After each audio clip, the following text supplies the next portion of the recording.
everyone, welcome back to my channel. This is Heidi from My Reading Life, and I'm here today to film a wrap-up video for the month of February. I know, I never film these, but I've gotten so far behind that the only way I'm going to catch up on reviews is to do a great big giant one. So I'm going to do February and talk about all the books that I have not yet discussed on the channel that I read in February. But before I start that, there is a book from January that I never talked about in terms of a wrap-up that I want to because it was so excellent. And that is What an Owl Knows by Jennifer Ackerman. So Jennifer Ackerman writes books about birds, and I've read, now this is the third book of hers that I've read. This is her most recent nonfiction about birds, and this was a birthday gift to me from Britta, and I love this cover so much. This is a naked hardcover, and it's just lovely. And the book itself is lovely. So this is like a natural history of owls. I don't know or didn't know before I read this book very much specifically about owls, and this was fascinating. This goes through all the things about the life cycle of an owl and how they, what their homes are like, how they reproduce, their vocalizations, what they eat, do they migrate or not migrate, and all the stuff about owls and how they interact with their environment.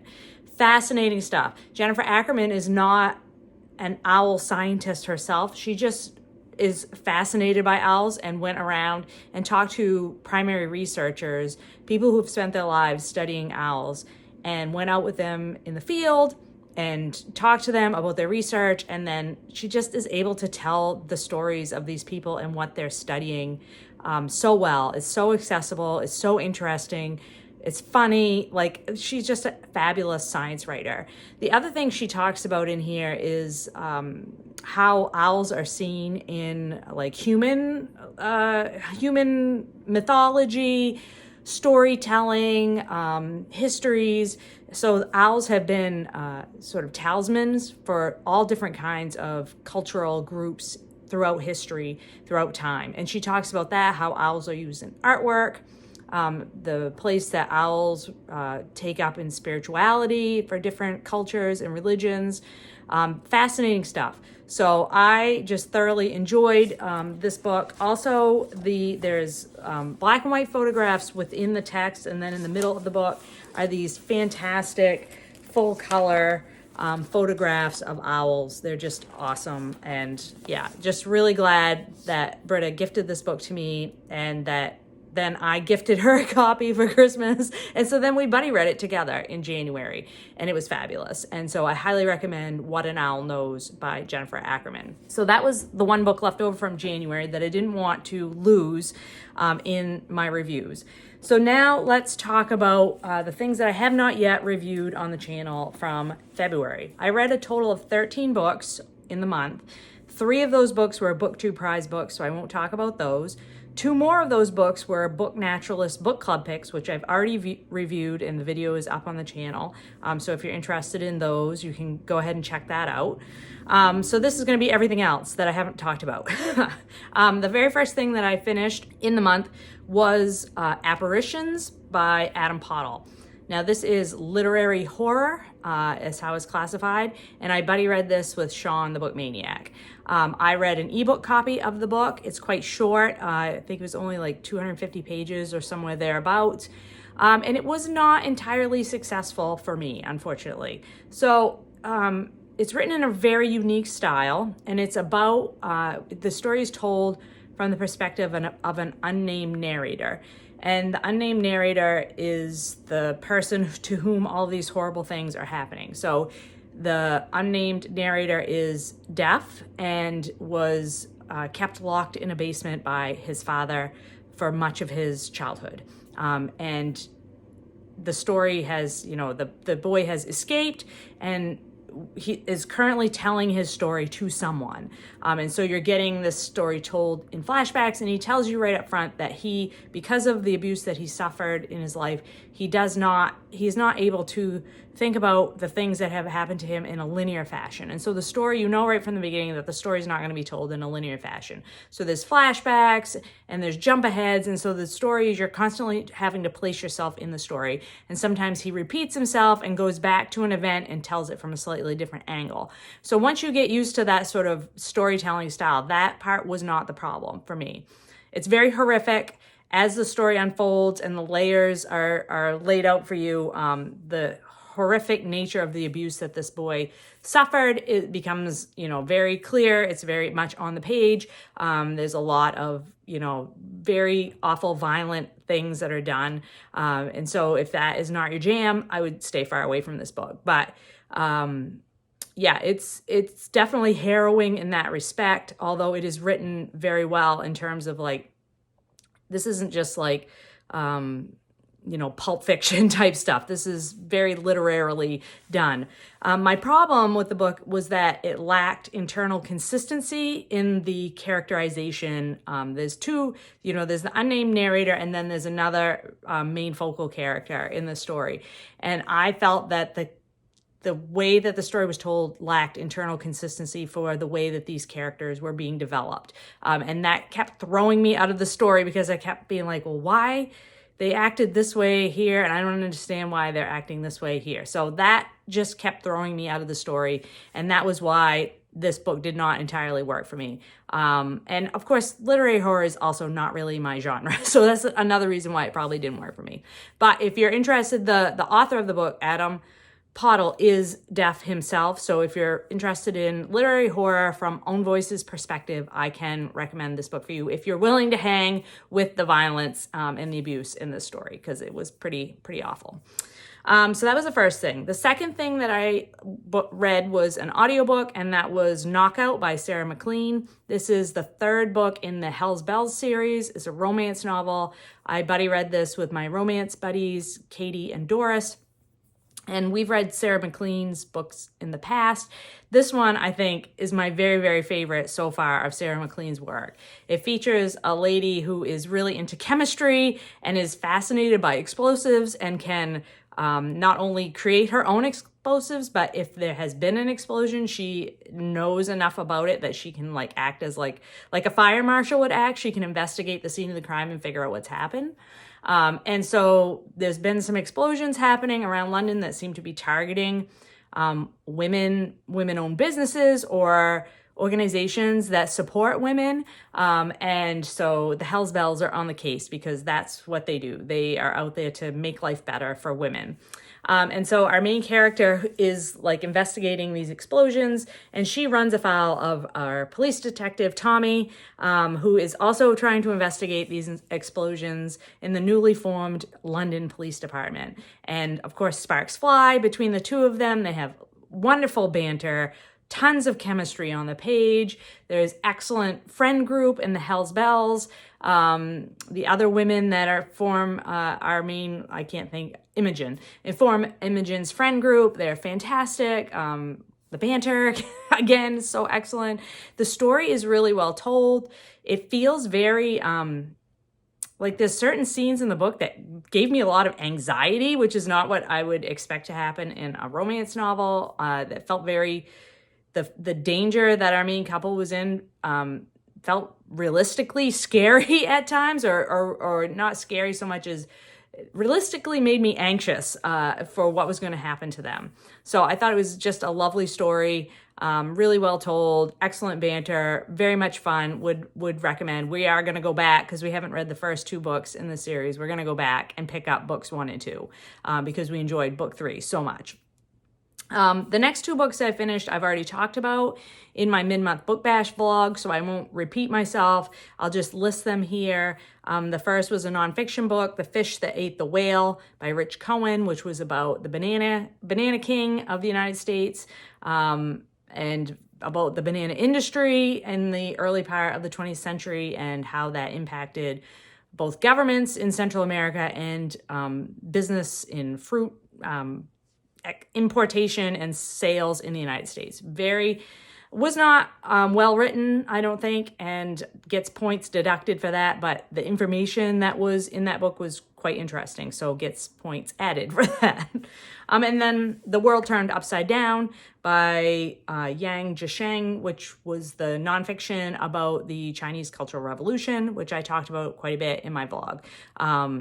Also very detailed and long and tons of good information, but not for everyone. The next thing that I finished was another nonfiction, Master, Slave, Husband, Wife by Ilyon Wu. This is a nonfiction that's been on some prize lists, I think, in the last year or so, and it is currently on the BookTube prize list, although not in my group. So I read this outside of my BookTube prize reading. This was a buddy read with my nonfiction buddy readers, Doris and Patrice and Karen.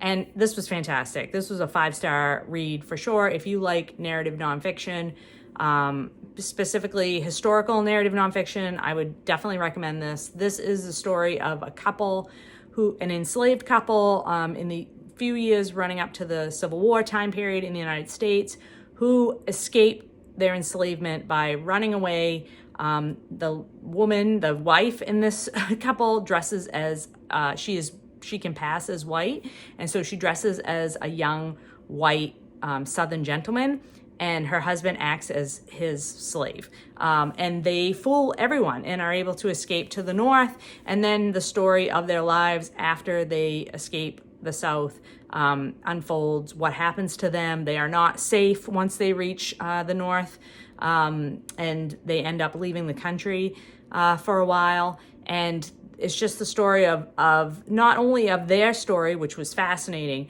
but the context around this time period and what enslaved people endured and what happened to enslaved people who were escaping their slavery. It talks about the railroad at the time, the actual physical railroad, not the underground railroad, although it does talk about the underground railroad as well.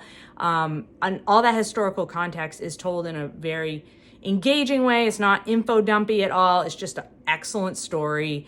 And the author knows how to leave each chapter with, leave you hanging at the end of each chapter so that you want to continue on reading. It was very compulsively readable. I really enjoyed my time spent reading that, even though it's a difficult subject. But the main couple, who I'm blanking on their names right now, fascinating couple of individuals, and was really glad to know their story at this point. Then I completed a mystery novel. This is another book that I buddy read with Britta Bowler because we're reading the Inspector Lindley mystery series. This book, Deception on His Mind, is, I think, 7th in the series. And it does not, in fact, feature Inspector Lindley in this particular installment. It features his subordinate and partner, Barbara Havers, who is supposed to be on vacation, but instead gets embroiled in a case in a seaside town in England where a member of the Pakistani immigrant community has been murdered, and there's racial tensions in the town, and Barbara Havers happens to know the female detective who's in charge of the case from school, and so she gets involved in the middle of this. And there's tons of red herrings, and the racial tensions in this town are very well described and really makes sense how that's put together. And the ending is just crazy wild and did not see it coming. Excellent installment in the series. Really, really enjoyed it. I just love the way that Elizabeth George writes characters. Her characters are not entirely good or entirely bad. There's black and white in every single character that she talks about. And she just writes these complex mysteries, and I never can figure it out. And it all comes together at the end. And I am always left feeling how did she do that? It's just really, really well done. So if you're looking for a good mystery series to start, I definitely can recommend the Inspector Lindley mystery series by Elizabeth George. They are chunkier mysteries, and they are written in a more literary style, but they're just so good. They're just so interesting. Then I finished a reread, and that was The Fellowship of the Ring by J.R.R. Tolkien. This one I buddy read with Doris and Kim from Middle of the Book March. Of course, I've read this series multiple times over the course of my life.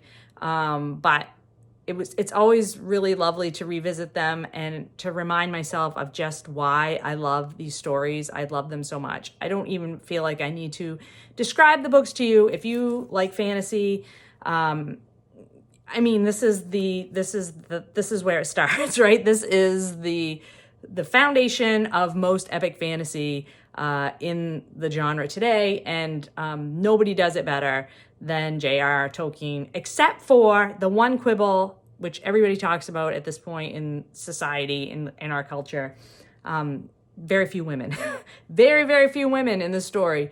But the way that Tolkien writes his characters and the way that he brings out the exceptional qualities in the most mundane and modest characters, I think is just so wonderful. And they're just so engaging, and the adventure is so all encompassing, and you just fall into the story and you're just in Middle Earth for the course of the story. And I just love that feeling. No other writer can immerse me in a story the way that J.R.R. Tolkien does. So yeah, love the reread per usual. And then last but not least is a YA, I would call this a YA romance. I picked this book up on a whim.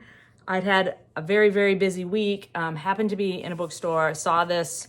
This is a used copy, but it doesn't look like it was ever actually read for, I think it was $6. And I was like, oh, this looks cute. It's based on a British baking show like British Bake Off, which I love.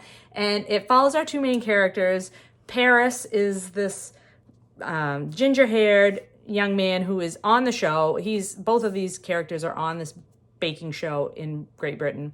And this is, what is his? Tariq.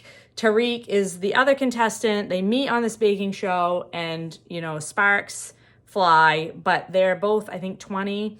And Tariq is Muslim, and Paris is a ball of anxiety. Like, most of this book is dealing with mental health issues. So if that's something that you're not interested in reading about, probably this isn't a book for you. I went into this because I wanted the baking show elements of this, and that is a part of it, but it is not the majority of it. And I felt a little bit like I wanted more baking and less of Paris's struggles with his mental health, because Paris is like unaware that he has a mental health problem, but it's so painfully obvious to the reader that he does. And the way that he is written, he's a really hard character to read about for this many pages, because he does not know how. I mean, I think as a character, he definitely is aware that he is off-putting to people, but like, it was really difficult to read about it. So I did not enjoy this book very much. Plus, I didn't realize going into it that the characters were going to be so young. So I can't really recommend this one. I wanted to try Alexis Hall for a while. I've heard a lot about their romance stories and like a lot of really great reviews. I hadn't heard anything about this one in particular. This just happened to be the one I came across randomly. So I will try something by this author again. But this was not the one for me. Too bad, because I really would like a really good baking show type story. I know there are other ones out there, so I'll just keep trying. This was not the one for me. So that's it. That's my wrap up for reading in the month of February. I hope you all found some great books to read in the month of February, and I will talk to you later.